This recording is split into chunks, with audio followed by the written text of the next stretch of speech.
가운데 거니시는 그 주님을 봅니다. 또한 이렇게 놀라운 대제사장을 봅니다. 놀라울 뿐 아니라 정말 경이로운, 요한이 그것을 보았을 때 그는 죽은 자처럼 엎드려졌습니다. 그것을 보았을 때 정상적인 반응입니다. 그분은 이렇게 놀랍기 때문에 오늘날 우리가 그분을 보면 우리는 두려워하면서 떨 수밖에 없습니다. 바로 그러한 주님, 그분은 또한 교회를 심판하십니다. 하나님께서 즉 교회를 심판하지 않을 거라고 생각하지 마십시오. 그분은 그의 백성을 심판하십니다. 그러나 그분이 세상을 심판하시는 것과는 다른 방식으로 심판합니다. 계시록 1장부터 3장을 보면 이곳은 매우 특별한 장들입니다. 우리는 여기에서 하늘에 속한 위대한 바로 그 대제사장을 봅니다. 그분을 보면, 그 왕을 보면 우리는 두려워할 수밖에 없고 무릎을 꿇고 엎드릴 수밖에 없습니다. 그런데 불행하게도 7 교회들은 그러한 그리스도를 보았음에도 불구하고 그리스도에게 순종하지 않았습니다. 오늘날 우리는 이러한 우리의 왕에게 순종하는 것을 배웁시다. 몸인 교회의 머리이신 그분에게 하나님께서는 그리스도를 모든 만물 위에 있는 교회의 머리로 주셨습니다. 그리고 교회는 그의 몸입니다. 그리고 그분은 멜기세덱의 반차를 쫓은 대제사장뿐일 뿐만 아니라 그분은 또한 왕, 의와 평강의 왕이고 그렇게 우리를 교회 안에 있는 하나님의 백성을 다루십니다. 그래서 이 앞에 3장을 보면 그분은 우리에게 하늘에 있는 보좌를 보여주십니다. 이것은 온 세상을 심판하시는, 모든 열방을 심판하시는 우리 주님입니다. 그리고 이어서 그 다음 장들을 보면 세상에 임하는 정말 끔찍한 심판을 보게 됩니다. 그래서 많은 신도들이 이 책을 읽기를 두려워합니다. 너무나도 무서운 일들이 적혀 있기 때문에 모두가 다 무슨 일이 일어나는지를 보기조차 두려워하고 있습니다. 그래서 읽으려고도 하지 않습니다. 단지 이해하기 어려워서가 아니라 그곳에 적힌 내용이 두렵기 때문에. 그러나 여러분과 저는 이 보좌를 반드시 보아야 합니다. 하나님께서 이 보좌를 우리에게 보여주셔야 합니다. 난 보고 싶지 않아. 그렇게 해서 되는 것이 아니라 요한은 자기가 본 것을 모두 다 기록했습니다. 우리를 위해서. 이 심판은 우리만을 위할 뿐만 아니라 전 세계 모두에게 다 해당이 됩니다. 내가 보고 싶지 않다고 해서 안 보는 것이 아닙니다. 2차 세계대전을 생각해 보십시오. 그리스도인이든 아니든 믿는 이든 아니든 모든 사람들이 다 그것으로부터 영향을 받았습니다. 특히 유대인들은 유대인에서 엄청난 영향을 받았습니다. 모두가 다 그것에 다 영향을 받을 수밖에 없습니다. 상관하지 않는다고 그런 일이 일어나지 않는 것이 아닙니다. 심판의 때가 이 세상에 일어날 때 여러분 역시 그것의 영향권 안에 있게 됩니다. 그리고 하나님은 또한 그의 백성을 무슨 일이 일어날지를 알기를 원하십니다. 왜 그럴까요? 우리가 오늘날 하나님의 백성으로서 합당하게 행하지 않으면 우리가 빌라델피아 교회처럼 작은 능력으로도 그 말을 배반치 않는 교회가 아니라면 이 세상에 심판이 임할 때 여러분도 그 큰 시험에 때에 속할 수밖에 없습니다. 하나님의 진노 아래 있을 수밖에 없습니다. 많은 그리스도인들이 나는 그때 되면 휴거되고 없을 거야. 나머지 3년 반 동안 큰 대환란의 시기에 나는 없을 거야 라고 생각하지만 그들은 아마 많은 그리스도인들이 휴거될 자격을 갖추지 못해서 남아있게 될 때 그들은 매우 놀랄 것입니다. 바로 여기에 이렇게 경고해 주고 있습니다. 계시록 12장이 우리에게 또 14장이 우리에게 15장도 우리가 합당하지 않으면 첫 열매들이 될 수 없습니다. 내가 이기는 자가 아니면 그러면 이 3년 반의 대환란을 겪어야만 합니다. 하나님의 큰 시험의 때, 이 시련의 때, 세상에 임하는 큰 시련의 때 하나님께서는 무슨 일이 일어날지 이미 우리에게 가르쳐 주셨고 이제 여러분은 선택하셔야 합니다. 빌라델피아 교회에게 내가 나의 인내의 말씀을 지켰은즉 빌라델피아 교회에 보면 나도 너를 이 세상에 온 세상에 임하는 그 시험의 때를 면하게 해주리라. 바로 이 시련은 여러분과 저를 위해서 계획된 것은 아닙니다. 왜냐하면 우리가 하나님의 백성이기 때문에. 그러나 우리가 여전히 세상을 사랑하고 이 세상의 일부분이라면 주님이 말씀하셨습니다. 세상을 사랑하지 말라. 세상에 있는 것들을 사랑하지 말라. 왜냐하면 요한은 말하기를 내가 세상을 사랑하면 아버지의 사랑이 내 안에 있지 않다. 야고보도 말했습니다. 내가 세상의 친구라면 하나님의 원수다. 정말 심각한 경고입니다. 우리 그리스도인들 중 얼마나 많은 사람이 내가 세상을 사랑하지 않는다고 말할 수 있겠습니까? 어떻습니까? 세상을 사랑하지 말아라. 내가 세상을 사랑하면 여러분은 이 큰 하나님의 진노의 날을 겪고 이 온 열방 위에 이 세상 모든 사람에게 임하는 그 큰 시련을 통과해야 합니다. 여러분은 그냥 난 알고 싶지 않아 이래서 되는 것이 아닙니다. 이것은 경고입니다. 그래서 요한도 또한 그것을 보았습니다. 요한계시록은 믿지 않는 사람들을 위해서 쓰여진 책이 아닙니다. 그들은 성경을 믿지 않는데 어떻게 요한계시록을 읽을 수가 있겠습니까? 그들은 여기에 기록된 불못 그리고 심판 하나도 믿지 않고 그 얘기를 들으면 비웃을 것입니다. 그렇다면 왜 주님께서 4장부터 그 나머지 장들을 20장까지를 아마겟돈 전쟁 이 모든 것들 그 사이에 일어날 모든 일들을 왜 기록했겠습니까? 세상 사람들은 그것에 관심도 없고 읽지도 않습니다.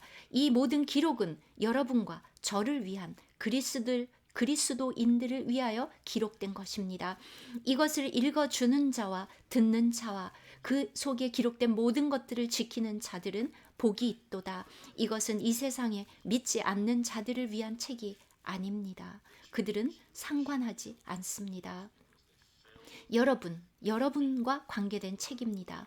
여러분이 그것을 읽을 때 여러분 이 큰 심판의 때를 겪고 싶습니까? 여러분과 저가 그리스도인으로서 유대 나라처럼 구약시대 때 그들이 세상과 혼합이 되고 그들이 이방의 그 신들을 우상들을 섬기고 열방의 길로 갔고 회개하지 않아서 그들에게 심판이 임했습니다. 마찬가지로 오늘날 우리 그리스도인들도 바로 이 보좌를 반드시 보아야 합니다. 여러분 노아의 때를 생각해 보십시오. 노아와 그의 가족 8사람만 하나님을 믿었습니까? 아닙니다. 그 세대도 하나님을 다 믿는 세대였습니다. 노아만 믿은 것이 아니었습니다. 그런데 그들은 세상에 깊이 빠졌습니다. 주님께서 말씀하신 것처럼 마지막 때를 말씀하실 때 노아의 때와 같이 사람들이 먹고 마시고 시집가고 장가가고 그 모든 일들을 돌보고 세상의 모든 일들에 바쁘고, 그래서 즉 믿지 않는 자들을 위한 경고가 아니라 믿는 자들을 향한 경고입니다. 롯을 생각해 보십시오. 롯의 아내를 생각하라 라고 기록하지 않았습니까? 여러분, 롯의 아내를 아십니까? 예, 여러분, 롯의 아내 기억하십시오. 롯의 아내를. 그녀에게 어떤 일이 일어났습니까? 이 모든 것들은 다 주님이 주신 경고입니다. 방주 안에 들어간 사람들, 노아와 그의 가족만 구원을 받았습니다. 그래서 우리는 이 경고를 받고 이 보좌를, 이 심판의 보좌를 보아야 합니다. 심판이 오고 있습니다. 베드로도 우리에게 경고했습니다. 이 세상에 일어날 일을 보아라. 모든 것들은 다 불타 없어질 것이다. 오래된 옷이 의복이 타버리는 것처럼, 갈아입는 것처럼 모든 것이 다 제가 될 테인데 너희가 어떠한 사람이 되어야 하겠느냐. 모든 경건과 거룩함으로 흠이 없이 그의 강림하실 때, 바로 이것은 경고입니다. 그러나 여러분들이 아셔야 하는 것은 무슨 일이 일어날 것인가. 이 보좌의 이 이상을 보아야 합니다. 하나님의 보좌. 이 보좌에 대한 이상이 없으면 심판이 있을 텐데, 예, 여러분들이 무지개를 볼 때 무엇을 보십니까? 노아 홍수 이후에 이 무지개가 더 이상 물로 심판하지 않는다는 하나님의 언약. 모든 육체, 모든 기식이 있는 땅의 모든 것들은 다 물로 심판을 받았습니다. 그리고 하나님께서는 다시는 홍수로 이 세상을 심판하지 않으리라. 그렇다고 해서 심판이 없다는 것이 아닙니다. 계시록에 묘사된 심판은 얼마나 끔찍합니까? 많은 그리스도인들이 나는 이거 상관하지 않을 거야. 그런데 여러분이 휴거되지 않으면 겪어야 될 일들입니다. 여러분이 합당하지 않으면, 여러분이 그 남자 아이에 속하지 않으면, 여러분들이 첫 열매들이 되지 않으면 여러분들은 심판을 통과해야 합니다. 그래서 우리는 바로 이 보좌를 보아야 합니다. 하나님의 심판의 보좌. 모든 것들이 다 이 세상에 창조된 것들을 모두가 다 타락했습니다. 온 세상이 다 타락했습니다. 모두가 다 악한 자의 손 안에 처했습니다. 우리 주변을 보십시오. 얼마나 다 악하고, 그리고 우리를 보십시오. 네, 세상에 있는 많은 것들이 얼마나 우리에게 탐욕을 불러 일으킵니까? 탐욕. 이것은 우상 숭배니라.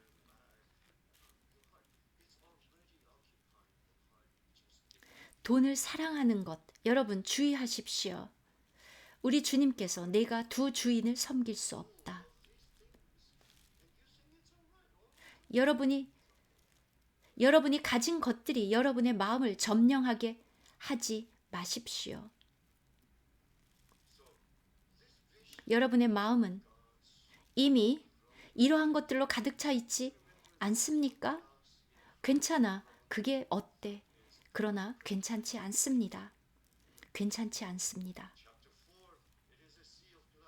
바로 이 하나님의 보좌의 심판 이상, 그 앞에 4장에 보면 유리바다. 여러분, 그냥 유리바다는 아름답죠. 네, 겨울에 보면은 얼음이 얼어 있으면 얼마나 아름답습니까? 네, 그 위에서 아이스케이트로 스케이트도 탈 수 있습니다. 그러나 계시록 15장에 보면 그, 그 유리 바다가 이미 뜨거워져 있습니다. 불로, 불이, 불로 된 불유리 바다. 그리고 계시록 20장으로 가면 거기에 불못이 나옵니다. 여러분, 이 이상을 보셨습니까? 하나님의 심판, 하나님은 이미 이 세상을 심판하기로 준비하셨습니다. 그러므로 여러분들이 세상을 사랑한다면 하나님의 심판을 피할 거라고 생각하지 마십시오. 우리는 바로 이렇게 합당한, 하나님에 대한 합당한 두려움을 가져야 합니다. 여러분은 이렇게 심판을 심각하게 생각하지 않습니다. 주님, 그거를 심각하게 생각한다면 하나님 저를 이 심판으로부터 구원해 주십시오. 이 후반 3년 반에서부터 하나님의 큰 진노로부터 저를 구원해 주십시오. 하나님의 의도는 우리를 그것으로부터 구원해 주는 것입니다. 계시록 2장, 3장. 그것을 유의하지 않으면 17장에 나오는 바벨론, 심판, 그 죄에 참여하게 됩니다.